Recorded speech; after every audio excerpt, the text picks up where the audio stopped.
ഇദ്ദേഹത്തെ പറ്റി ഞാൻ കേട്ടിട്ടുണ്ട്, പക്ഷെ പുറത്ത് പറയാൻ പറ്റാത്ത പേരുകളാണ്. അത് വലിയ നേതാക്കളുടെ മക്കളും ഒക്കെ അതിലുണ്ട്. പക്ഷെ ഞാൻ അതിനെപ്പറ്റി ഇതുവരെ ഒന്നും ചോദിച്ചിട്ടില്ല. ഞാൻ പൊതുവെ വ്യക്തിപരമായിട്ടുള്ള കാര്യങ്ങൾ ചോദിക്കാത്ത ആളാണ്. അപ്പം ഞാൻ പറയുകയും ചെയ്തു, ഇത്രയും മുകളിൽ കയറി കളിക്കണമെങ്കിൽ അവന് ഒത്തിരി ധൈര്യം വേണമല്ലോ എന്ന് ഞാൻ പറയുകയും ചെയ്തു.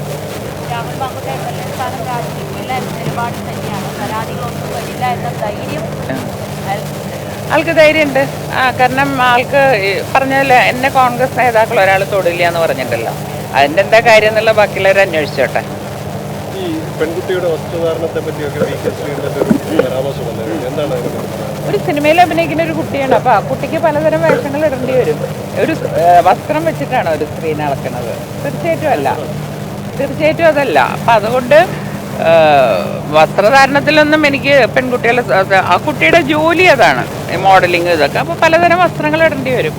അതുകൊണ്ടാണ് ആ കുട്ടി അങ്ങനെ അതിനെപ്പറ്റി VK ശ്രീകണ്ഠനെ പോലെ ഒരാൾ ഇന്നലത്തെ പ്രസ്താവന കണ്ടപ്പോൾ സത്യം പറഞ്ഞാൽ മനസ്സൊന്ന് എന്താ പറയുക, സങ്കടപ്പെട്ടു പോയി.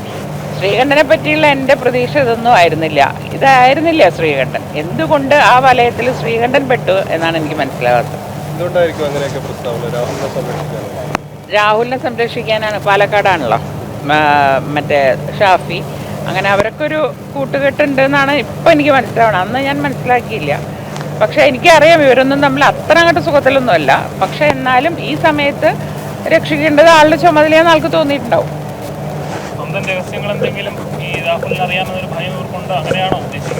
തീർച്ചയായിട്ടും അദ്ദേഹം തന്നെ പറഞ്ഞിട്ടല്ലോ. അദ്ദേഹം പറഞ്ഞത് കോൺഗ്രസ്സുകാരും എന്നെ തൊടില്ലാന്ന്. അപ്പം എന്താ അതിൻ്റെ അർത്ഥം?